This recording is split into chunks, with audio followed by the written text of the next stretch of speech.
Well, welcome to the second day of the conference. Day two is very much about governance, and that's a good follow-on from last night's talk, and some of the talks from yesterday as well. So around the question of good governance for mining, for development.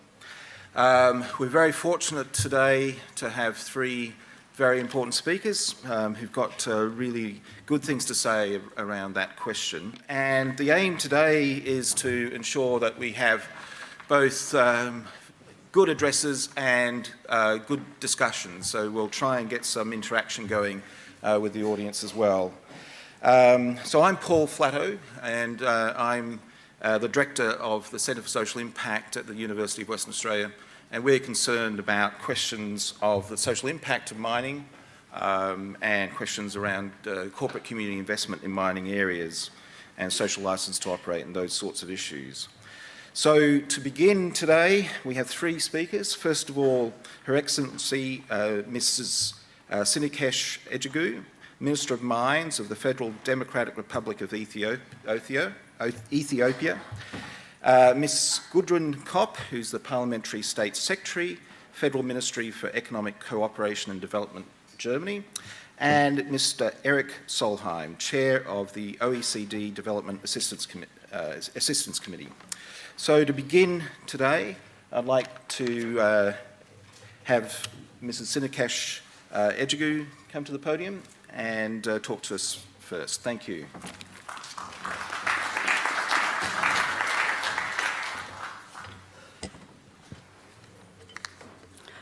Thank you and good morning. It's really my pleasure and honor to be present in front of this august audience to just discuss mining and development, specifically in my country. And of course, as I have a second hat to be the current chair of the Bureau of Ministers of the Africa Mining Vision. So it's good. I will emphasize on the challenges, but first I would like to highlight what are the situations in my country based on the mining development. We are latecomers and we are trying to entertain the advantage of latecomers in terms of using this resource very cautiously. A very depletable resource, non-renewable, based on the 21st century, meaning the community benefits and environment protection, and integratedly the viability of the development of the mining sector. In my country, we have a vision as a country to take our people out of poverty. And of course, we have started with what you have, agricultural development-led industrialization. Our mining sector now has started contributing about 20% of the export revenue, but in terms of the GDP contribution, it's very low, 5%. We are trying to enhance, to develop with our development partners. The diverse geology of Ethiopia provides a wide range of mineral and geoenergy potentials in the country. The exploration for the assessment of these potentials of the country has been carried out for several years, both by the Ethiopian Geological Survey, which is a government institution, and the private companies. The mineral and petroleum exploration conducted so far on limited parts of the country has come up with significant discoveries of gold, platinum, tantalum, phosphate, iron, salt, potash, gemstones, coal, geothermal, natural gas, industrial and construction minerals in different parts of the country. The investment policy of Ethiopia is generally established under the principle and practice of a free market-driven economy. Pre-1991, we are in a command economy, socialistic. But since 1993, we have liberalized and we had made it very clear in terms of basic data acquisition. We have taken it to be the government responsibility. And for the rest, by promoting the already available data, we have made it very clear that the private sector is an engine for our development, provided they are developmental. So currently, about 136 companies have been granted more than 245 exploration and mining licenses from the Ministry of Mines. Some of these exploration companies have carried out intensive exploration works and discovered economically mineable resources in the western, northern, and southern greenstone belts of Ethiopia, meaning gold and base metals. They have announced reserves.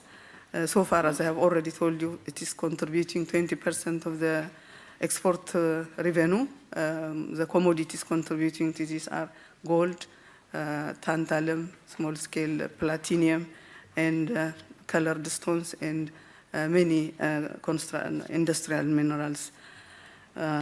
Therefore, we are working on this. There are favorable legal and investment environments for the petroleum exploration and production in the country.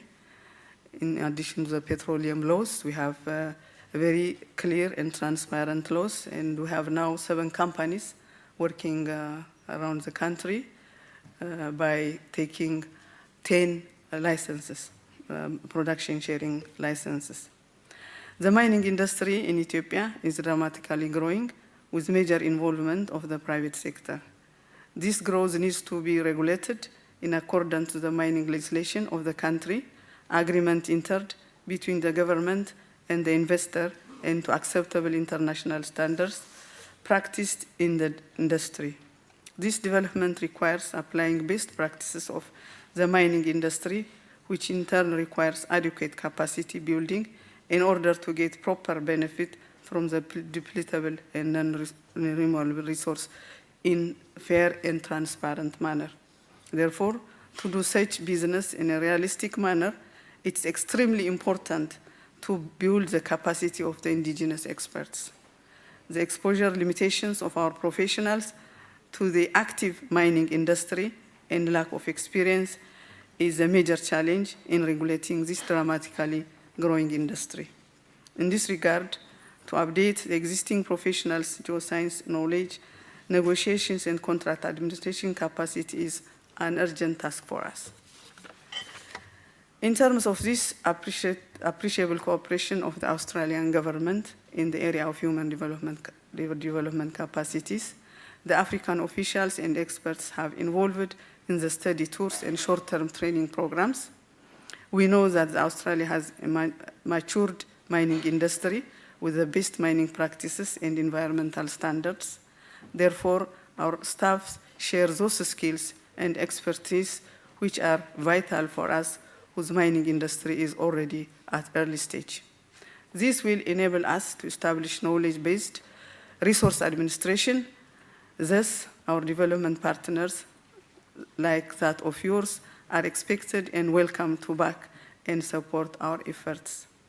Distinguished participants, ladies and gentlemen, although a large part of Africa is poorly surveyed, the mineral exploration conducted so far on limited parts of the continent have come up with considerable and huge discoveries of many minerals that are of world significance. There are various challenges that we have to encounter in our continent in developing these mineral potentials and bring significant contribution to the national economic growth of our continent. The major challenges commonly confronting our continent in managing and developing this dramatically growing mining industry are lack of capacity in negotiating, administering, and monitoring the mining contracts, lack of sufficient geoscience information in large part of the country, and maintaining up-to-date mineral resource database, low level of local value addition, lack of capacity in assisting and managing artisanal and small-scale mining, environmental degradation, and negative impacts on the local communities and others. So we are trying our best at the country level by working with our development partners to overcome these challenges, World Bank, with the Australian government, SIDA, Japan, and many others, Geological Survey of Finland. We are trying to overcome these listed challenges, but still we consider that we have to work more internally also as Africa. These challenges facing my country and commonly the whole Africa, especially in the extractive industry, will be solved mainly through our own coordinated efforts. Therefore, to share our experience, information, identification, and dissemination of best practices and even expertise among ourselves, we have designed a common and shared continent's vision, Africa Mining Vision, AMV. The objective of this vision is to create a transparent, equitable, and optimal exploitation of mineral resources to underpin broad-based sustainable growth and socio-economic development. It recognizes the mineral resource as a key sector to stimulate and diversify the socio-economic development of our continent. We are on the process of establishing Africa Mining Development Center to lead the AMV implementation process based on the action plan already developed. In this regard, we would like to appreciate and thank the government of Australia for its support during development of the AMV and establishing AMDC. And therefore, this Africa Mining Vision, of course, it's the latest development in the resource area of Africa that have analyzed very many initiatives that were talking about the mineral richness of countries and at the same time having population living under adverse poverty. So this paradox has to be solved. So there are many technical initiatives. Of course, the major initiative is the ISG, International Study Group, which Mr. Antonio Pedro has explained yesterday. It has a great role in terms of formulating AMV. The AMV is an initiative that is politically endorsed by African heads of state. So it has a political ownership in terms of the vision. The vision is a new vision that remedies the previous mining sector in Africa. It was not linked with the socio-economic development. Even it is considered as a curse. So the commodities, the gold and platinum and others, are not cursed by themselves. It is the management that made them the curse. So it has to be changed. This is the basic difference in terms of the previous and the Africa Mining Vision. So we have to take the ownership as a political leaders because it is endorsed by but it needs our development partners to fit into this vision because it has identified many deficiencies, starting from the low level of geological data, institutional capacity, not participating the local community, not participating the local, the domestic. All these are listed. Technically, we don't need any study. Now what we need is to internalize that one and link this depletable resource to be linked to the socio-economic development of our country. And it means to take our people out of poverty. Therefore, it gives to every stakeholder. There are things that has to be done at national level. There are things that has to be done at sub-regional level. Of course, there are things that have to be done at company level in terms of social corporate responsibility, changing the mindset. Just extracting and going will not take us anywhere. So that has created all the deficiencies and the scars that we have to change this into a blessing so that our people, and of course, since it is business, there must be a mutual benefit also for the companies. Therefore, this is the situation we are in, but this process has to be technically assisted UNECA has played a great role. And as yesterday Mr. Antonio Pirro was explaining, there are some other technical assistances that can help in terms of realizing Africa mining vision, so that it's not only put in words and on paper, it has to be realized and it has to deliver. So distinguished participants, ladies and gentlemen, I will come to my country again.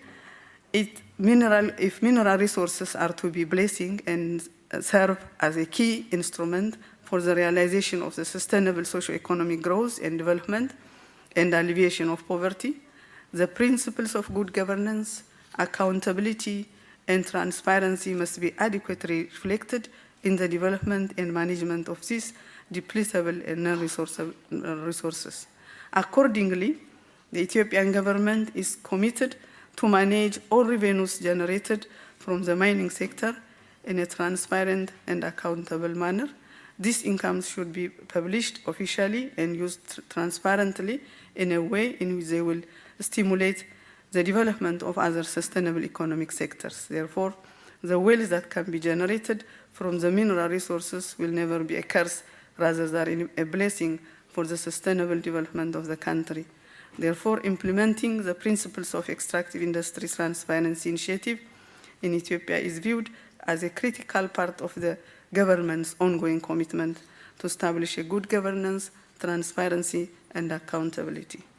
It's our belief that we managed mineral resource development can create job opportunities, stimulate other sustainable economic sectors, and improve income opportunities, and importantly, government revenue flows, which in turn can support poverty reduction. Therefore, the natural resource development can play a key role in helping our continent tackle poverty and achieve its Millennium Development Goals.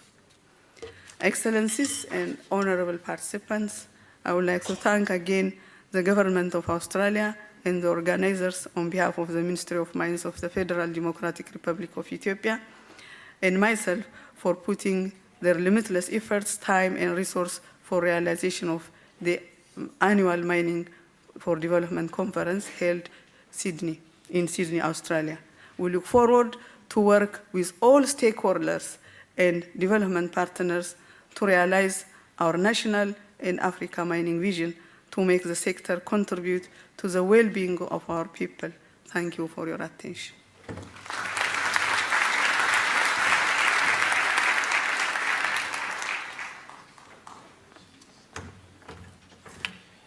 And thank you, Minister. And I think we heard some of those themes that are going to come through again and again, the role of accountability and transparency, governance at different levels, not only at the national, sub-national, but also in terms of industry as well. And the link between good governance and economic development, and in particular, in this particular case, poverty alleviation. So thank you very much. Our next speaker is Ms. Gudrun Kopp, who is the Parliamentary State Secretary of the Federal Ministry for Economic Cooperation and Development in Germany. Thank you.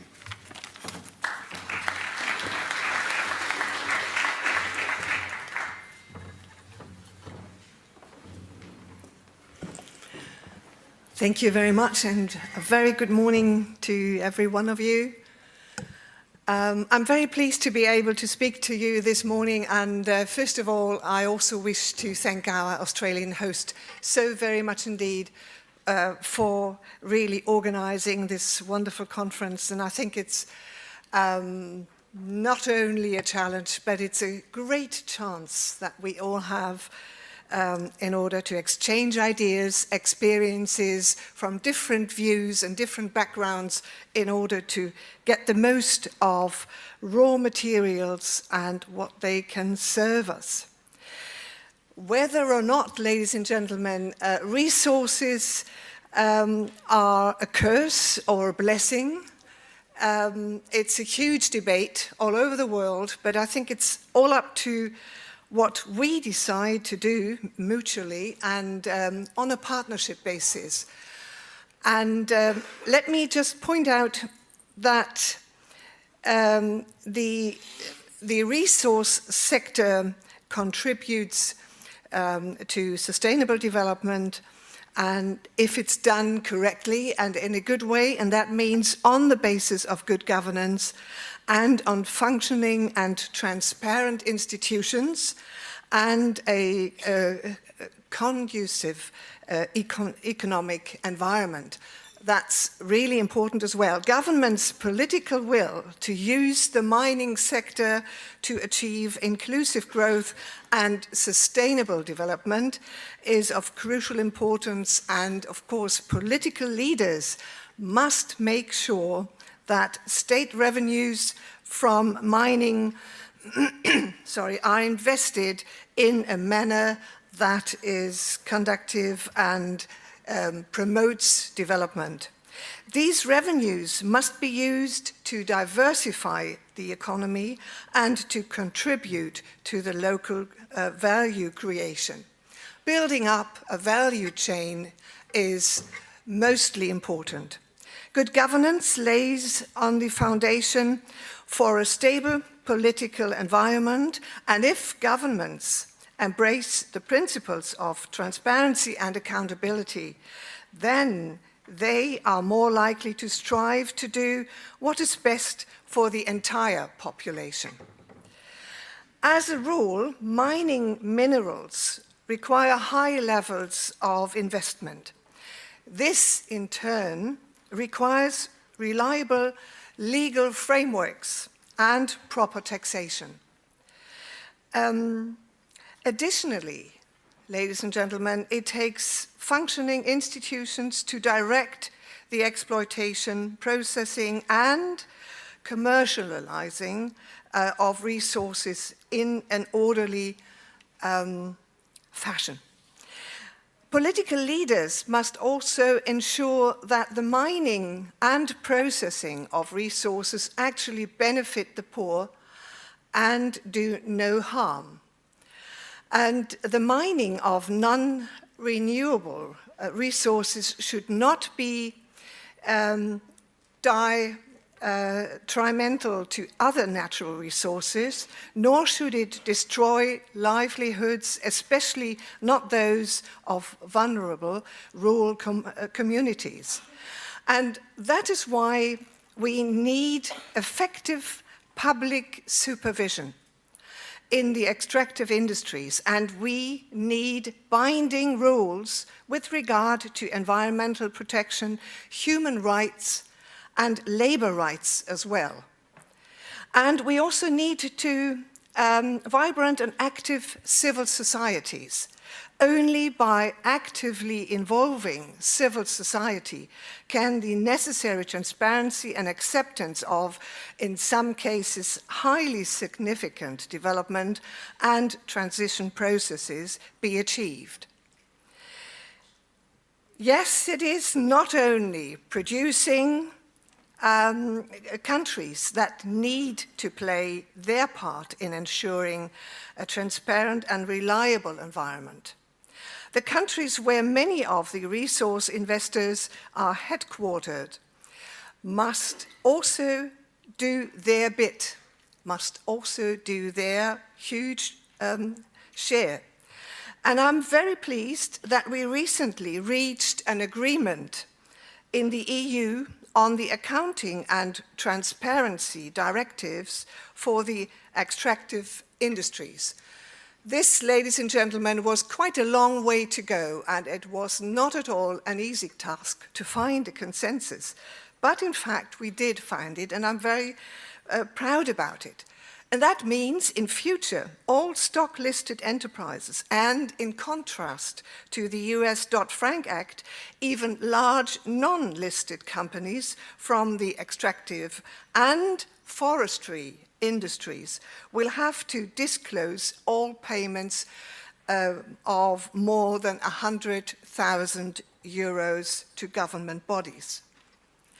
By taking such steps towards more transparency in the EU and the US, we are making joint efforts to enlarge the international level playing field for companies. And that's important as well. Moreover, Such reforms can also be a way for the North to contribute significantly to the development of resource-rich countries in the South.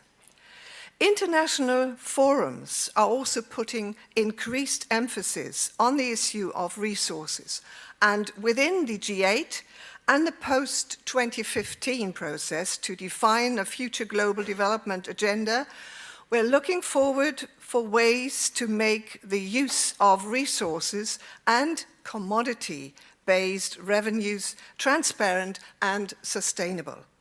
Germany, for example, is backing the G8 Transparency Initiative for the mining sector and other industries.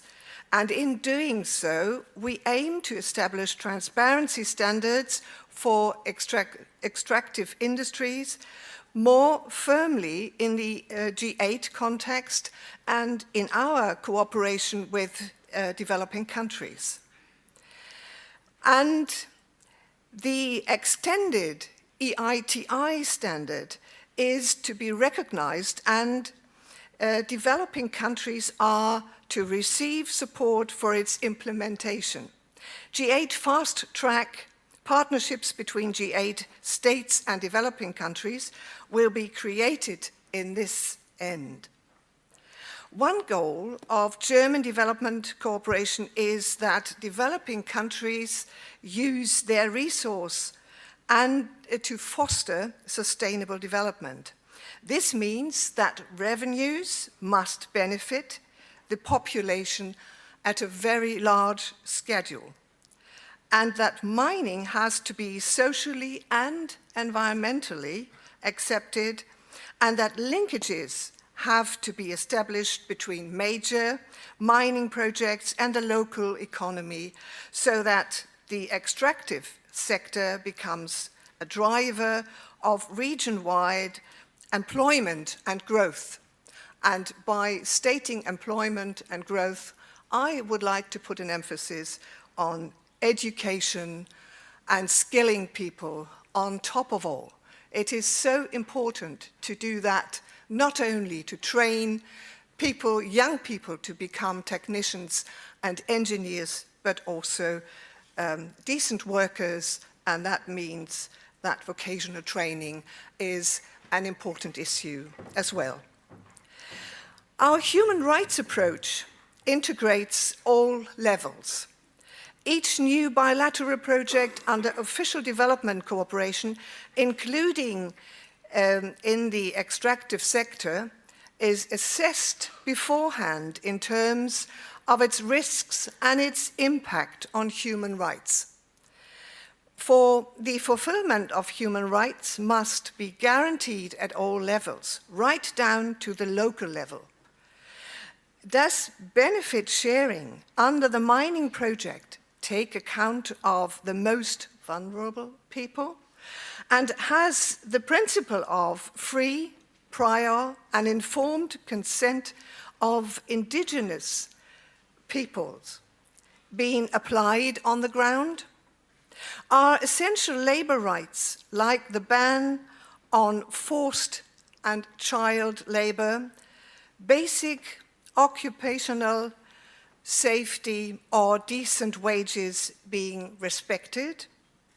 By carrying out timely assessments, we lay the groundstock to diffuse potential conflicts related to mining projects, to reduce social tensions, and to enable sustainable development. And by doing so, we have to find answers to all the questions I was just pointing a finger on.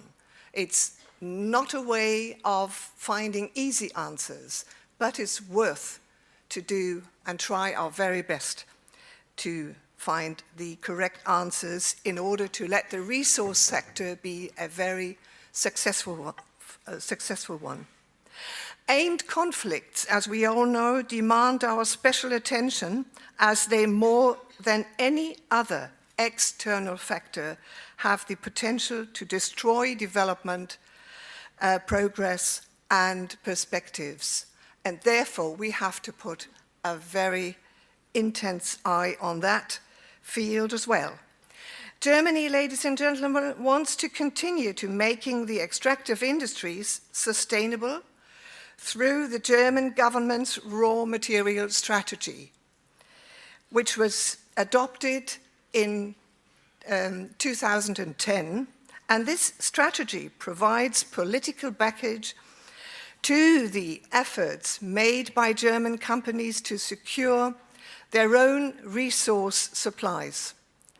But the strategy also points out that we expect the companies to act responsibly. The private sector must also play its part in ensuring that human rights are respected, that sustainable development policy and corporate social responsibility are natural allies in our attempts to create a decent future. That is why we are promoting corporate social responsibility in the extractive industries as the government and the corporate level. Companies are increasingly under pressure, that we all know, and not least from consumers and in the media, to ensure that basic social and environmental standards are being met throughout their entire supply chain. Through our development cooperation, we put an emphasis on that topic as well, and we are supporting the International Social and Environmental Accreditation and Labeling Alliance. Members of the umbrella organization include, for example, the Responsible Jewelry Council, in which the jewelry industry has developed a sustainability standard for its supply chains. And other initiatives like the Responsible Mining Assurance for Better Coal initiative make reference to this organization, but have so far not become members. The guiding principles on business and human rights adopted by the UN Human Rights Control in 2011 also provide companies with useful assistance.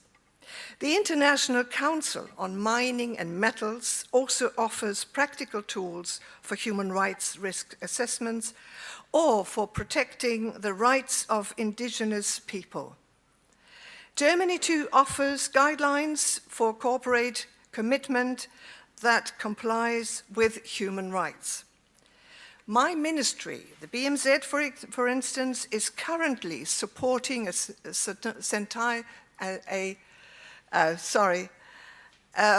special study on human rights effects on the operation of a copper gold mine in the Philippines. We will be glad to make the findings publicity available. And that is absolutely important to know what it is all about and that we speak about it. We are aware that we are all still in the very early stages of development, orientation in the extractive industries. All sectors are called upon to make an effort on the demand side and on the supply side as well. Public authorities, civil society, and business must cooperate. Only then can we develop standards that are commonly accepted. Only then can mineral wealth be the basis for sustainable economic development, going beyond the actual mining sector. And only then can our partner countries contribute sustainably to securing global resource supplies. Ladies and gentlemen, thank you very much for your attention, and I'm looking forward to our discussion later on. Thanks.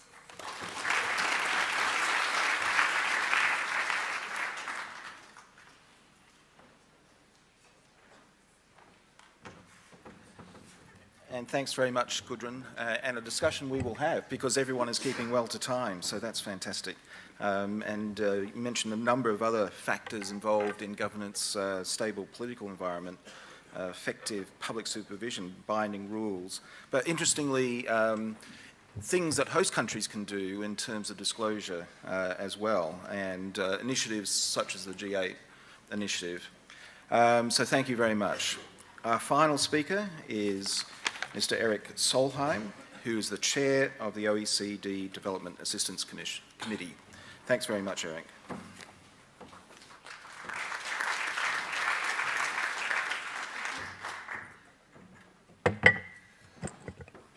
Thank you so much. First of all, I've got such a bad cold today, so I really can't hear my own voice. That means if I'm speaking too loud or too low, please tell me so that I can try to correct it. Otherwise, I will simply go ahead. Let me first take you to one of the most promising cities I tend to visit, and that's the capital of Ethiopia, Addis Ababa. That's one of the African cities where you can really see development, because every time you come, something new has happened. I had a conversation with now President, then Foreign Minister Haile Mariam, and I asked him a very simple question: what can we do for you? We, at that time, I was the Minister of Norway, meaning what can Norway do for you? Haile Mariam replied very simply. He said, please come and write our mining legislation. Because he said, Ethiopia need investment in mining sector. We know that we need foreign companies. We need the technology, but we do want acceptable environmental practices, and we do want to avoid super profits. So I told them, well, we in Norway have some experience with oil and gas. There may be some similar aspects to mining, but really we do not know mining. Why don't you go ask Australians, I told them. And frankly, after that, I gave a couple of telephone calls to Kevin Rudd. I trust it's still allowed to say the name Kevin Rudd in Australia, and admit that you know him and he's a friend of his.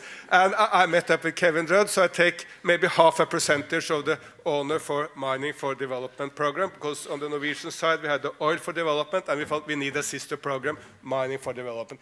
So happy to see this established.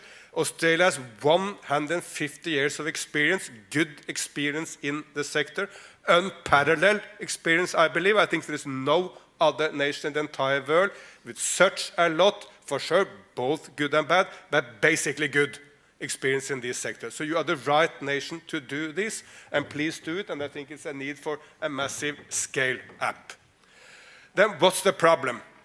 Because if you want, this is really counterintuitive. Most people in the world still believe that if you have a lot of natural resources, you are rich and you will progress. I still recall very vividly a conversation I had with some farmers in the midst of the Urals in Russia. I saw only poverty. They told me, here we are so rich. Well, maybe potentially, there is enormous, vast richness there, but you are not rich. I just came, by the way, from South Korea, where they are really rich. They have developed fantastically, and there is not one single South Korean raw material whatsoever. No one has heard of any South Korean raw material.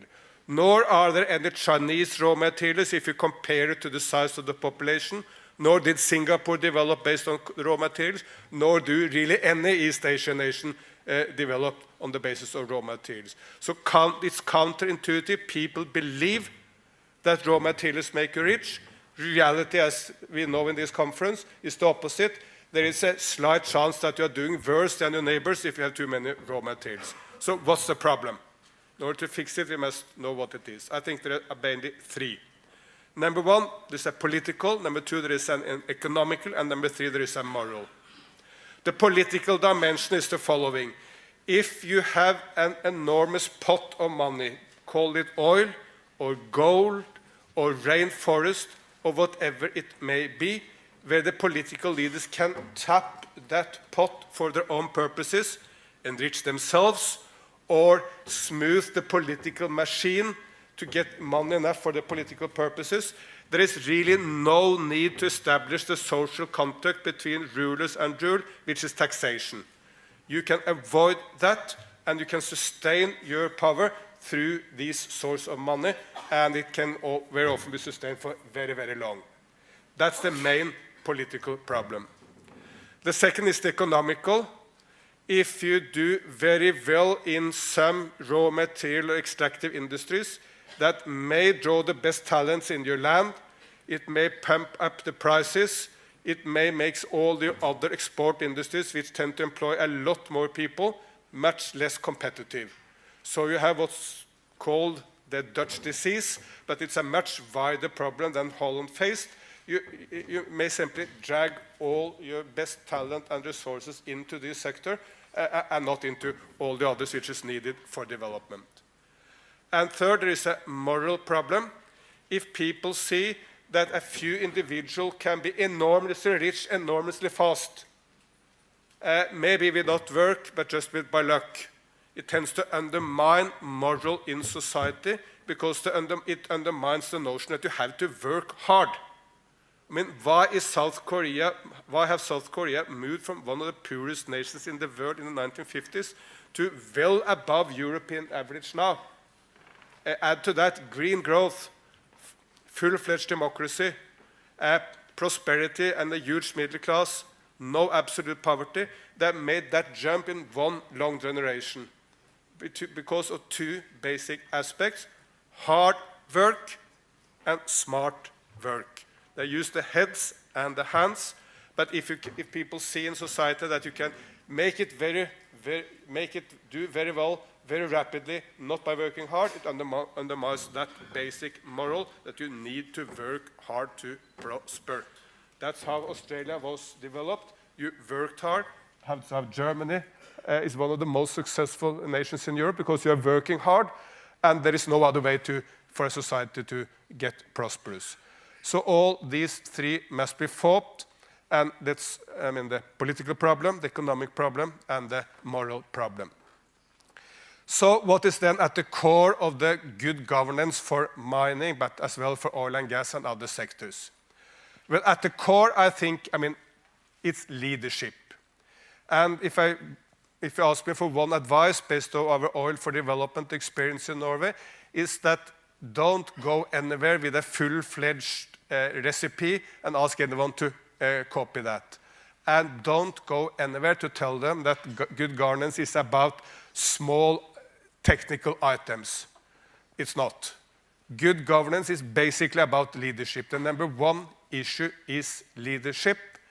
And where the leaders of the land are the most corrupt persons in that nation, it's very hard indeed, to really progress. No one whatsoever has accused, say, Prime Minister Meles of Ethiopia of being personally corrupt. There have been lots of criticism, but no one has accused him of that.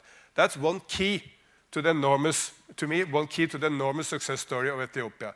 No one has accused Prime Minister Erdogan in Turkey of the same, or President Lula Dilma of Brazil, or President Yudhoyono of Indonesia. These are key to the development of these fantastically successful, these are some of the most successful nations in the world over the last decade. Enormous economic development, poverty elevation, and leadership at the top is at the key. So if it's rotten at the top, frankly, it will be very little that Australia, through mining for development, can do. So avoid those nations and spend your time and effort where you believe that there is a real leadership and where people at the top want this to succeed. Only then you can succeed. Australia cannot really resolve problems if the top leadership is fully rotten. Second, of course, leadership is not just about the top leaders. It's a much wider notion. You need to bring in civil society. We need to bring in business. Business must lead. What we now see in Dhaka, Bangladesh, where business is coming together, saying we cannot continue our old practices, where in all reality we look through our fingers with bad standards in all the buildings there. We must change because our consumers will demand it. That kind of attitude is needed. But here there are a lot of good examples because mining companies in Australia has a reputation basically all over the world for being among the best. So business must lead and civil society must lead in addition to the top leaders. Then for sure we must try to avoid the worst practices in the business. The African panel now presented, the African Progress panel presented by Kofi Annan and others, is pointing to some of the worst examples from the Democratic Republic of Congo. The rebel leader Laurent Kabila of DRC, the father of the present president, he once said that in order to make revolution in Congo, what you need is $10,000 and a mobile phone. You use the $10,000 to raise an army. You use that army to take the nearest mine, and you use the cellular phone to call a mining company to sell your products from that mine, and then you get more profits and your army will expand, and on that basis you can take the lead in the land. And well, he may have got also some support from Uganda and Rwanda, but basically that was the recipe he used to take power in Kinshasa. So these are the worst practices which must be avoided, and we should name and shame those companies who work on such a basis.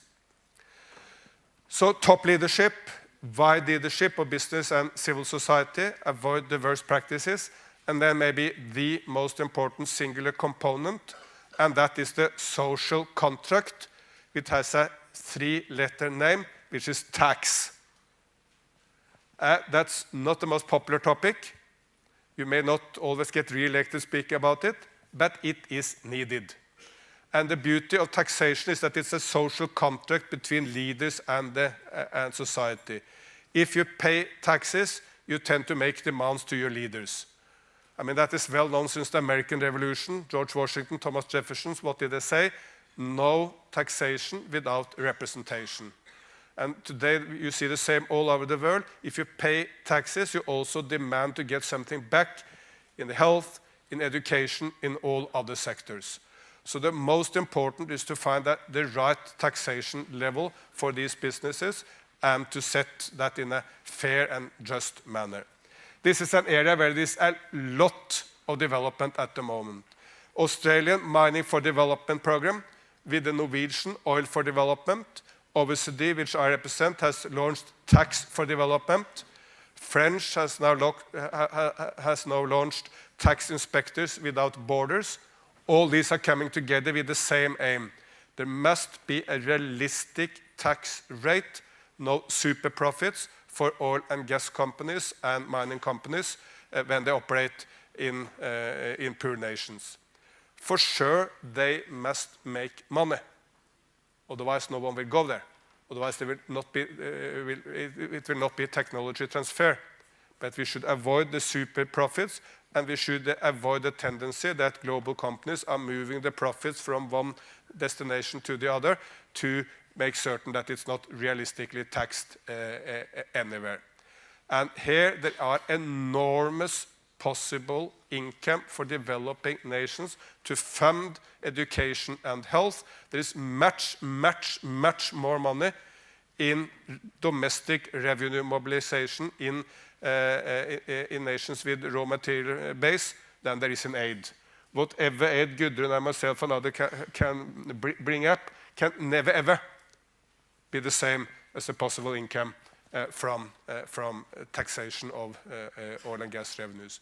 In the case of Norway, for instance, Norwegian oil company Statoil is paying more taxes to the state of Angola alone than we provided in development assistance to Tanzania, which is the main African recipient of Norwegian aid, in 50 years. So taxation in Angola is more than all aid in 50 years to Tanzania. It shows the enormous difference here in the big money, if there is realistic taxation in oil and gas in particular, but also mining, versus the much smaller money in development assistance. So why don't we use development assistance strategically to assist nations in setting a realistic tax level? Realistic, not too high, not too low, but we should scale up this so that every developing nations who want to do this can get the offer of the best global expertise to do it. I still recall meeting President Lula of Brazil when we told him that Norway has 78% flat taxation rate for the oil and gas sector. There is not one not one company who has opted out of the North Sea sector. They're all there. You could see President Lula started counting how many schools, how many childcare centers, how many roads you could get for that money if Brazil could set a similar rate when they are now embracing their oil and gas. For sure, the decisions will have to, because these are national sovereignty matters, the decisions will have to be made by all developing nations, but we should provide the best expertise so that they can make the right decisions. So I think these are the big issues when it comes to good governance: top leadership, bringing in civil society and business, avoiding the worst practices, and establishing the social contract, which is taxation. Then we will make a huge step forward. Let me finally point to me, one of the best examples of leadership in this sector, which is, could be an example to others. When Ghana found oil and gas in 2008, I think it was, Kofi Annan called me and said, we, Ghana, it was with the UN, but he said, we, Ghana, has found oil and gas. Can you come and help us? And then President John Gofor, what he did was to establish a national dialogue about this. It was very impressive. He had brought hundreds of people from business, civil society into the biggest conference center in Accra. He gave a lecture, and we others also spoke. It was all on TV, and it was a broad national dialogue on how Ghana should use this oil and gas revenue to uplift its people. And it established practices. The then opposition, who are now in power, has followed up all he started, so it became a national issue, not a partisan issue. And let's see, it's too early to tell. But Ghana has the promise of being one of the great African success stories in using oil and gas money to uplift its people, and finally also to do one other aspect, to make certain that it provides more jobs. Because a key problem both with mining and oil and gas is that it tends not to provide many jobs by itself. The jobs are in the service sectors providing for these sectors, or in the subcontractors to the sectors, and you must make this broader industrial base. I mean, standing here with Gudrun, this is what Germany is all about, how you make thousands or tens of thousands of small and medium-sized companies who deliver different types of industrial products to these large sectors. So to the extent developing countries can emulate that, and Ghana and others can really have this broad-based development based on oil and gas and mining, that will be the fantastic positive news of the next decade. Sorry for speaking too long.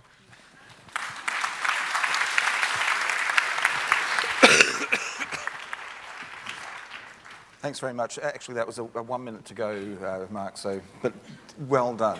And I think some of the things you were speaking about reminds me, yesterday we had some discussion about Adam Smith and the role of specialisation and trade, you know, the great economic drivers of growth and development.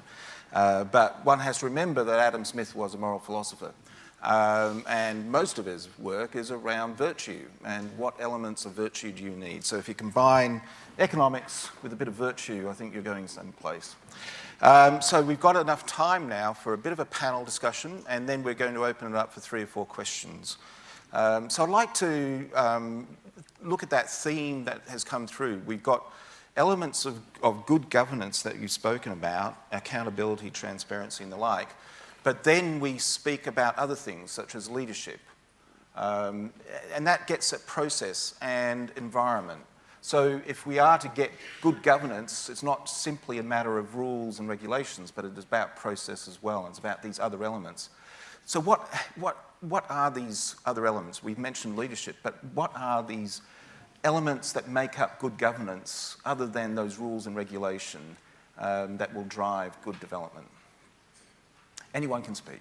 Yeah. Openness and inclusiveness is important. And also, and in terms of inclusiveness, that means community engagement. That's right. Yeah. Yeah. And do we have good examples of where that community engagement has occurred and created the right environment for governance at a very local level? Eric, can you think of examples that has occurred in? Sorry, I have difficulties hearing you. So. But I think the two, I mean, for sure, top leadership is the most important factor. Adding to that, I agree very much with what I think Gudrun said. It is about the two T's, transparency and tax. Tax establishing the social contract in society, and transparency making it possible for civil society, opposition, other political forces, business.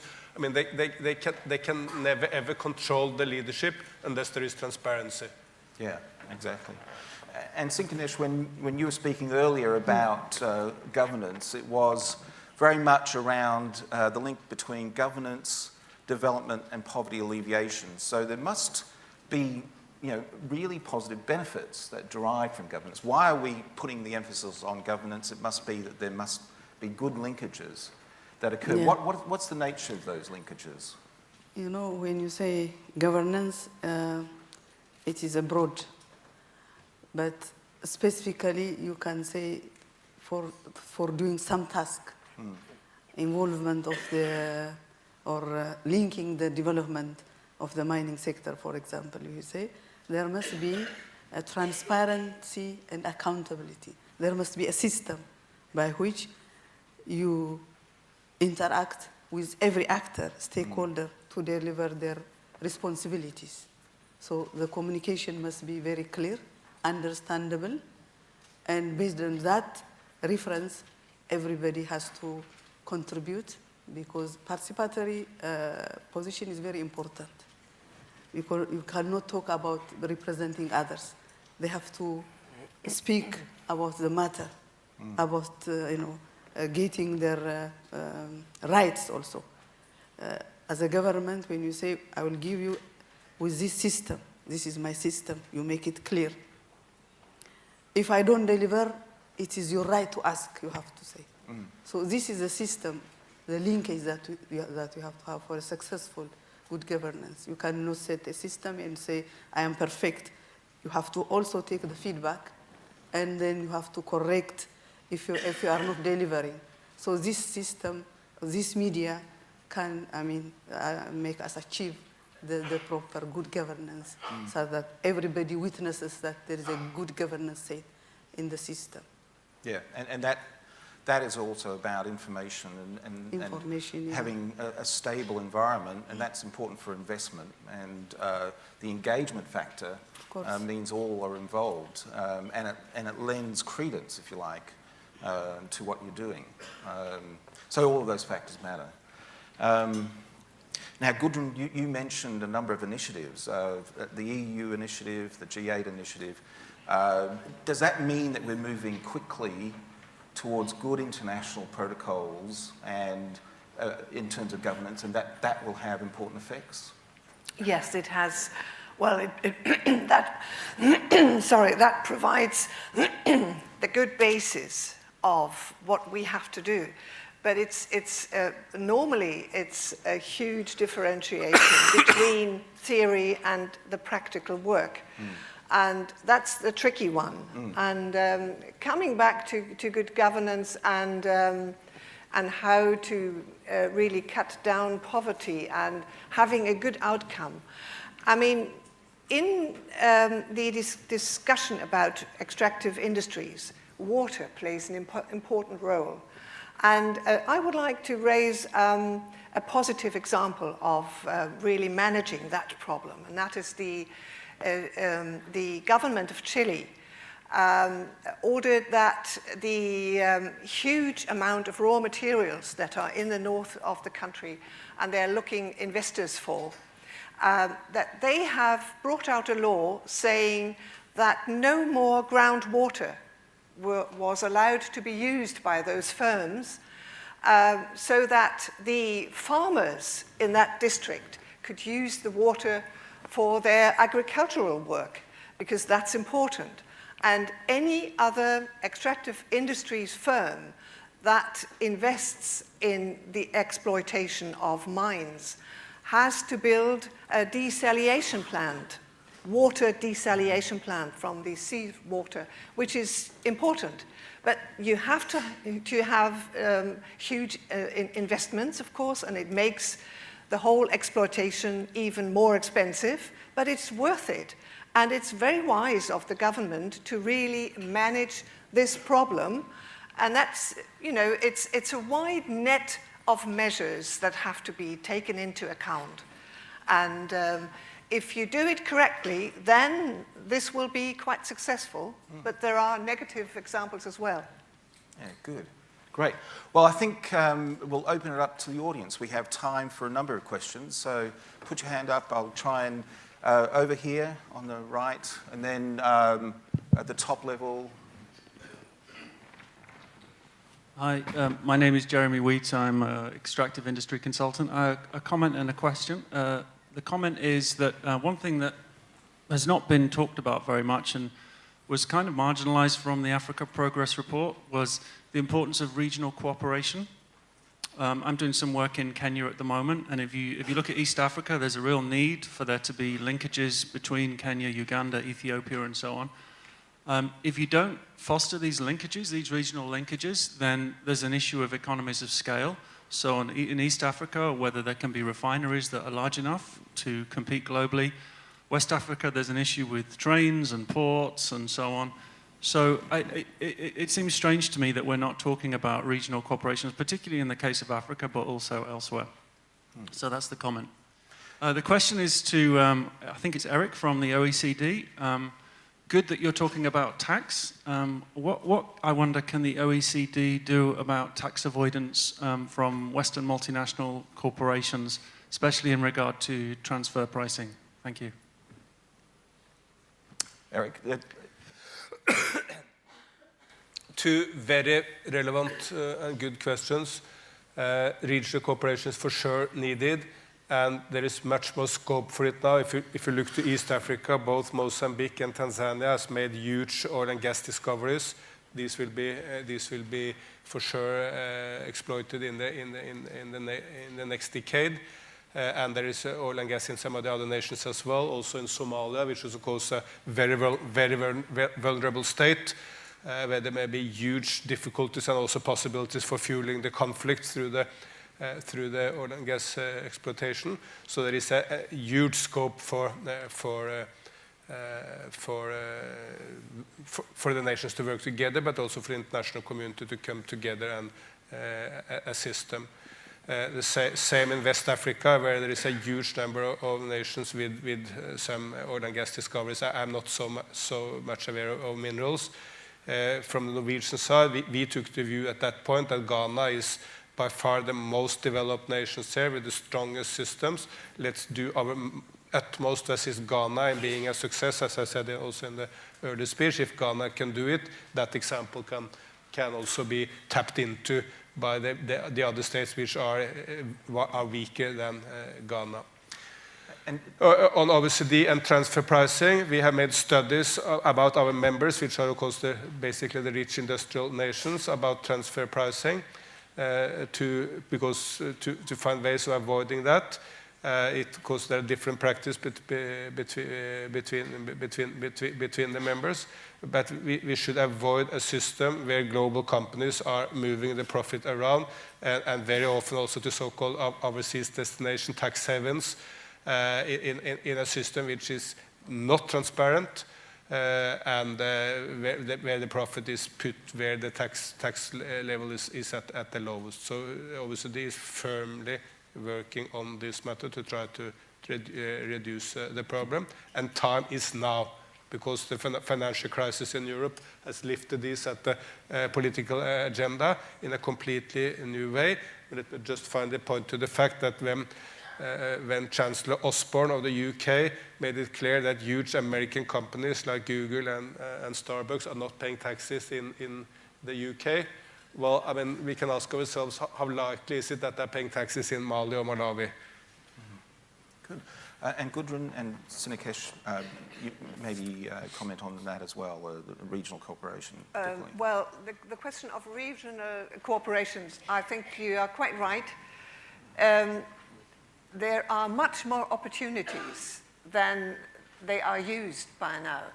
And the reason, as far as I can judge from outside, is, I think, competition, the competition situation also amongst those states. And I think we should invest more know-how and more,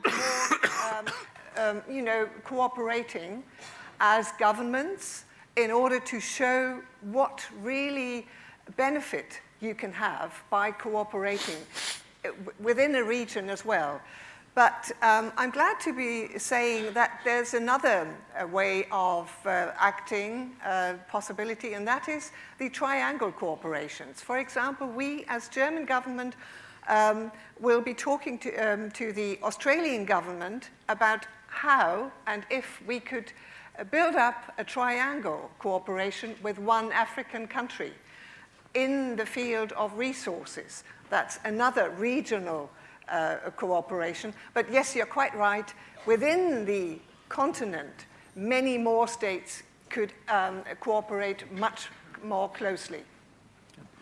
And Sinkanesh, on that regional cooperation point as well? I think the regional cooperation is very important.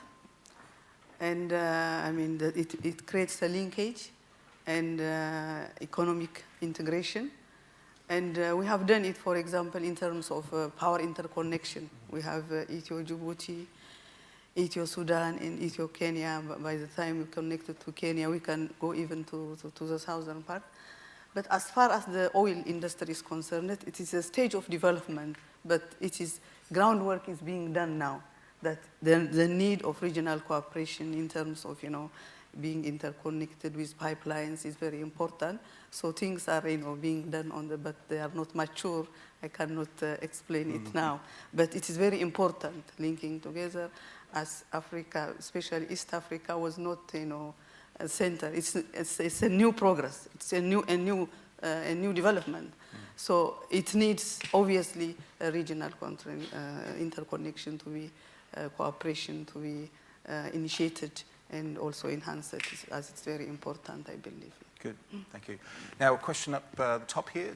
Yeah, good morning. My name is Jerry Bagita and I'm from Papua New Guinea. My question is directed to the Honorable Minister from the Democratic Republic of Ethiopia. In considering the African mining vision and the issues of sovereignty that cover all the African states, how do you deal with, for example, Chinese companies that do not subscribe to human rights standards and labor laws?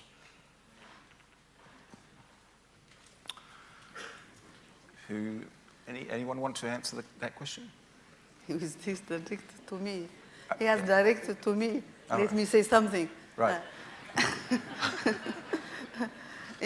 When we say Africa mining vision, we want to take the ownership.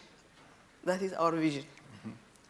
And that vision wants us to reverse the previous, deficiencies. So Africans must be conscious about using the resources. So it allows us to capacitate ourselves in terms of negotiating, in terms of, entertaining reputable companies. So with this, we can filter. If we want the Chinese are development partners, we can engage them. But we have to check whether it can fit in to the recent development of our vision that we want our resource to be connected to the socio-economic development of our country. So it is our right to just check. So I can leave it to every respective African country and as a group to judge and filter this kind of things. This is what I can say for today. Good. I think we've got a good lineup of questions. So up the top, down here, across here, and then one across there. Okay, up the top. Yep. Hello, good morning. Hello, good morning. My name is Charles, and I just wanted to follow up to what my friend just said right now. And I was wondering, the EU, you said you had, you worked very hard to get an agreement about something. And I was just wondering whether in that agreement that you really worked so hard, was there Chinese input or was there African input in it? And it's also been our concern that I think it's very important to realize that all countries represented here that do mining are actually doing significant business with China. And how much more would we have learned if the Chinese would have been invited to the panel or even to be the participants and share their experiences, unless we are saying the experiences doesn't matter. So I'll take that as a comment. And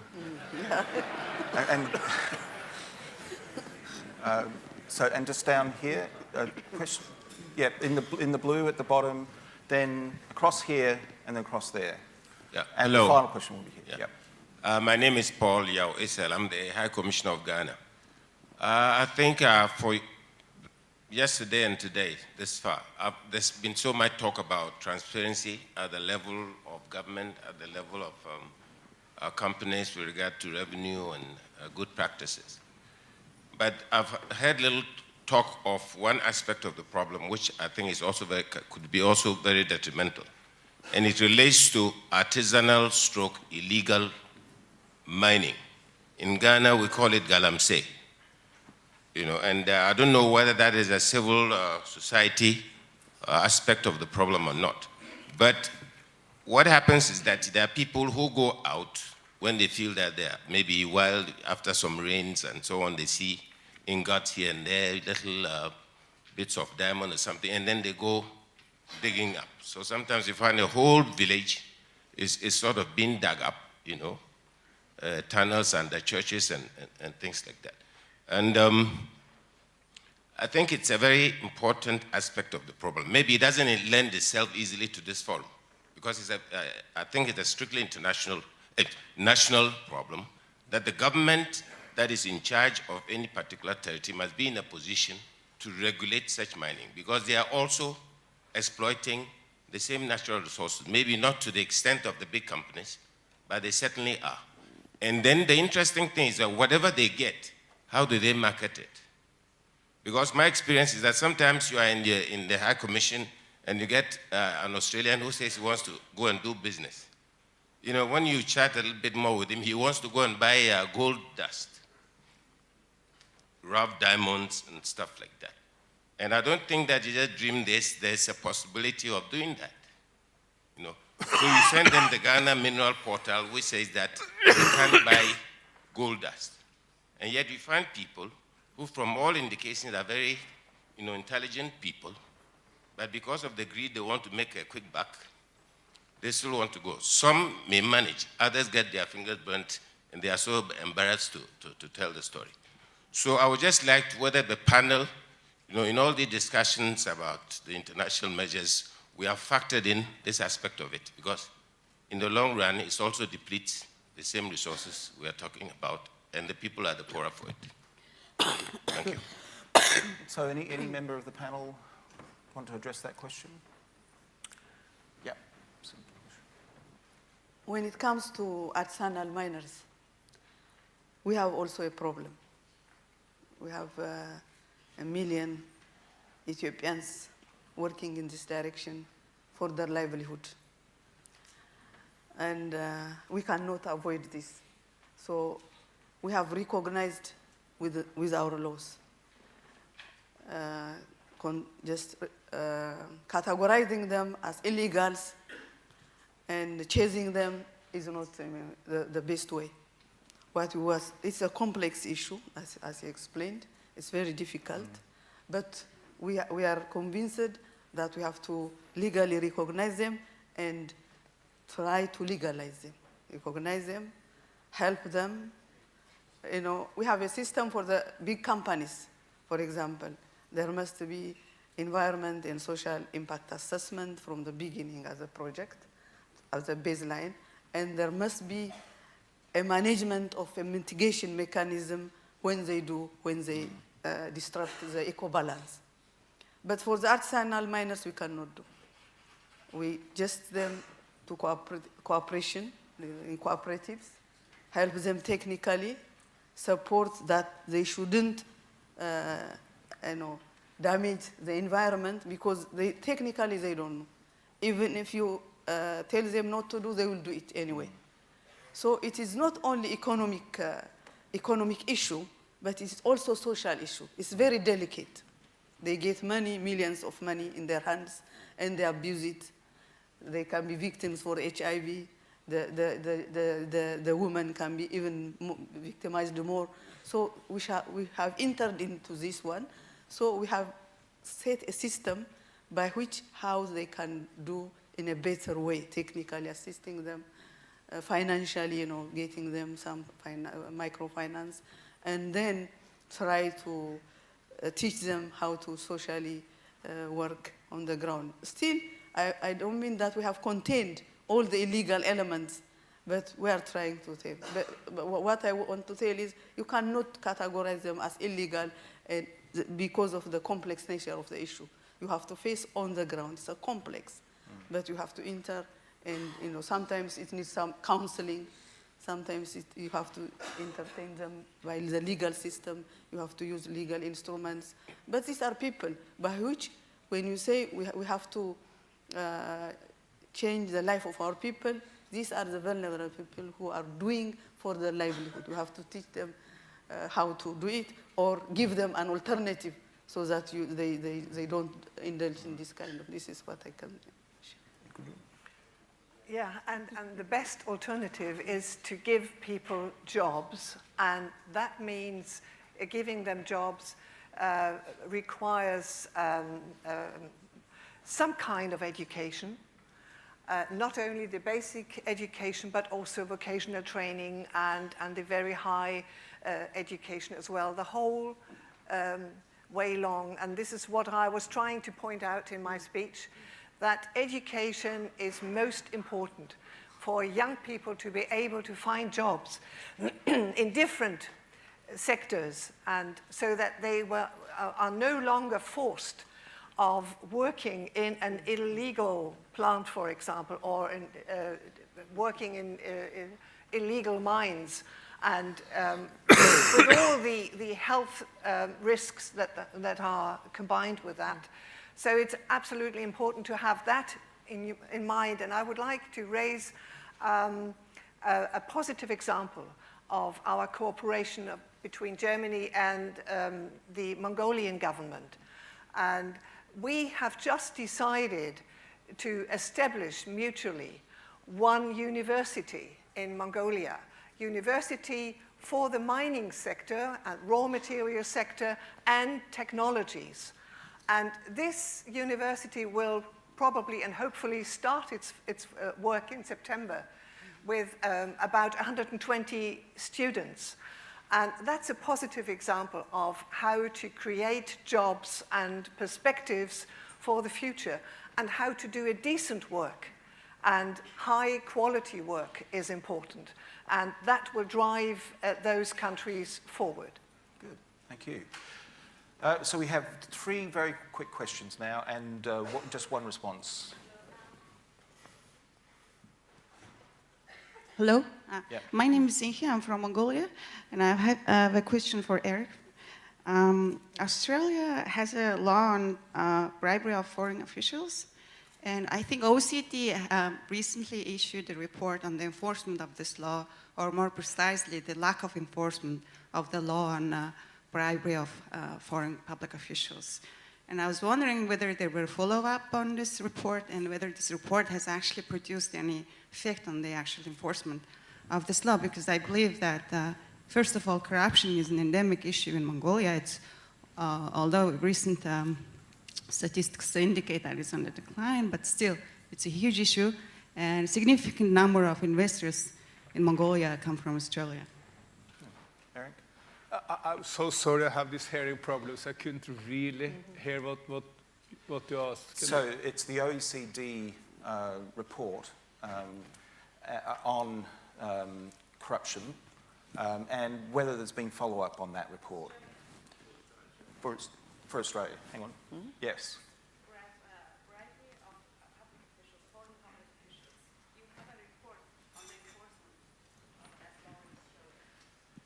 bribery of foreign public officials in the Australian context, and the OECD has a report. So the question is whether there's been a follow-up on that report. I have to admit that I am new to OECD, so I'm not aware of that particular report. But let me point to OECD is doing a lot of work, as I said, of the internal pricing within the global companies, and to expose bad practices and promote good practices in that regard, because that's to avoid abuse of money. Then secondly, we are promoting tax for development, which is that every developing nation, for instance, Mongolia, if Mongolia wants to ask to get international expertise to look into its contract to see, for instance, whether Mongolian contracts with global companies, if they are fair from a global standard, or they're unfair, for instance, in the sense that what Mongolia has achieved in its negotiations with a global company is different from what, say, Norway or Germany would have achieved under similar circumstances. So that's an unfair contract. We can provide the best technical and financial expertise to look into these kind of issues. And if I may add a third element, that of course, when it comes to the development programs run by our member nations, we demand and encourage a very, very strict attitude to corruption. There should be zero tolerance for corruption, both to benefit developing nations, but also because if you do not do that, there will be no trust in development programs in the donor nations. Good.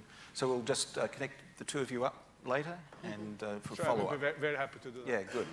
Okay, next question over here. Thank you, Sam. My name is Ayo Olukoni. I'm the High Commissioner of Nigeria. I want to congratulate the organizers of this conference. It's beautiful and brilliant ideas, I sincerely hope. Quick, the question of artisanal miners have been raised, and I will not go into that. I just sincerely hope that at the end of the day, in terms of capturing the discussion and the outcome of this conference, it will be adequately reflected.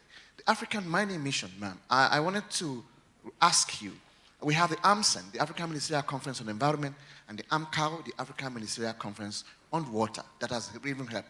How do you think the African ministers of mining and resources can use the African mining vision to push the issue in terms of what we are talking about, mining for development?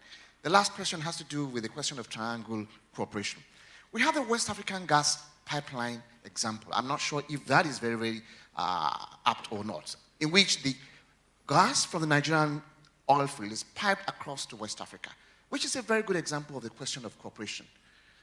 How do you think the triangle cooperation, which you alluded to, can also be replicated in case of such, because the regional dimension of mining and resources and development?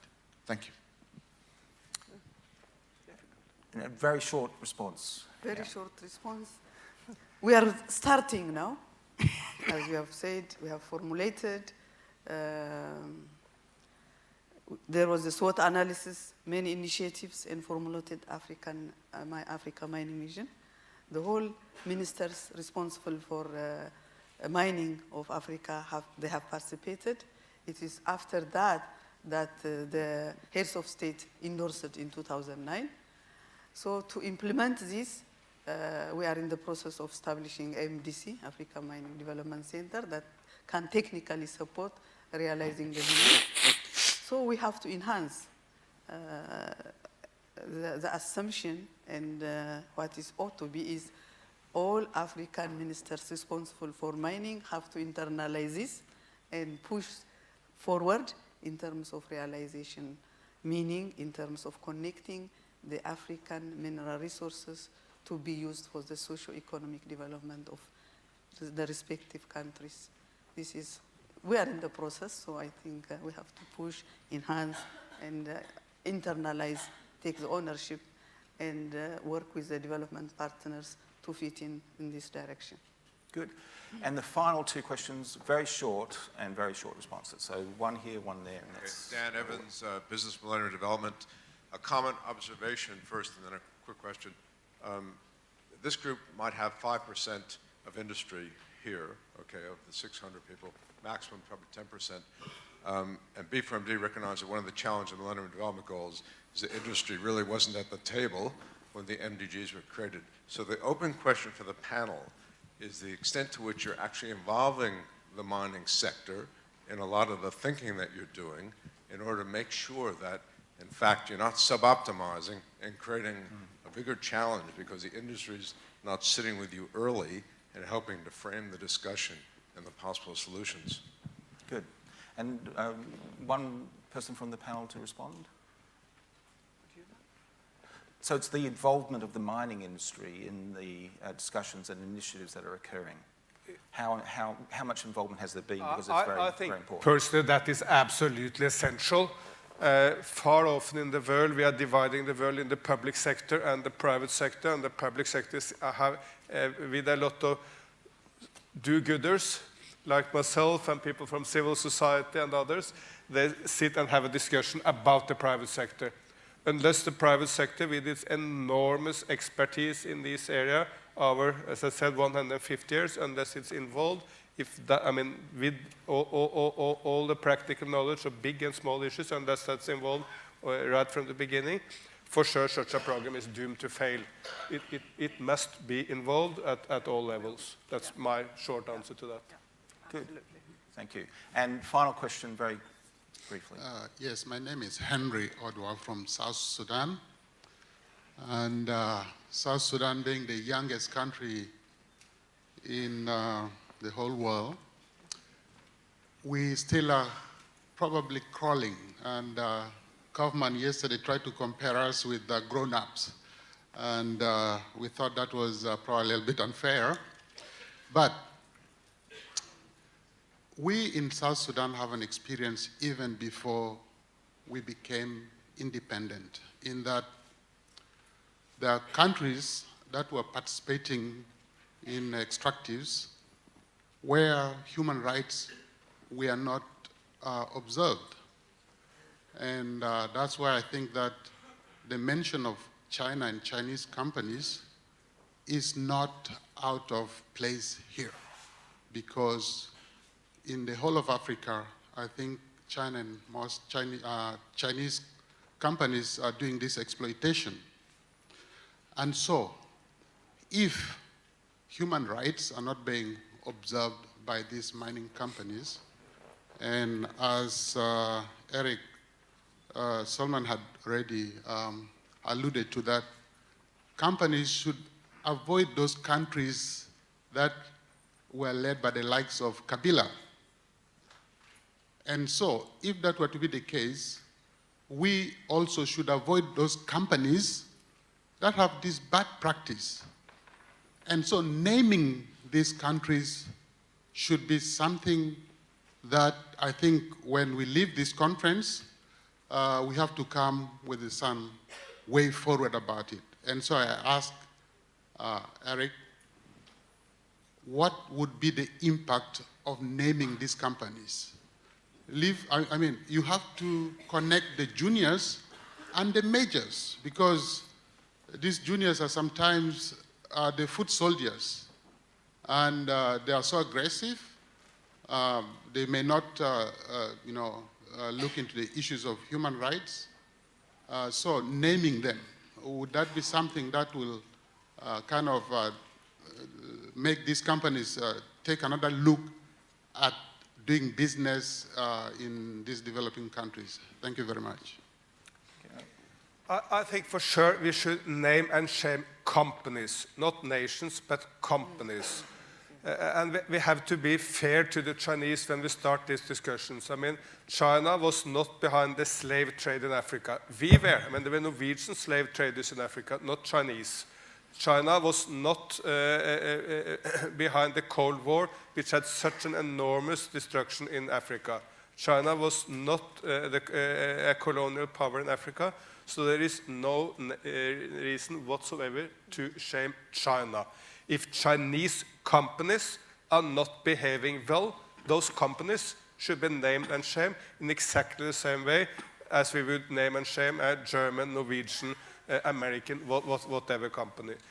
That's my general view. And since I've been visiting your beautiful nation at the very minimum 15 times, and had numerous meetings with Salva Kiir and others, please also recall that at the end of the war, China played a very constructive role in the Sudanese conflict, because China was both in South Sudan as well as in Sudan.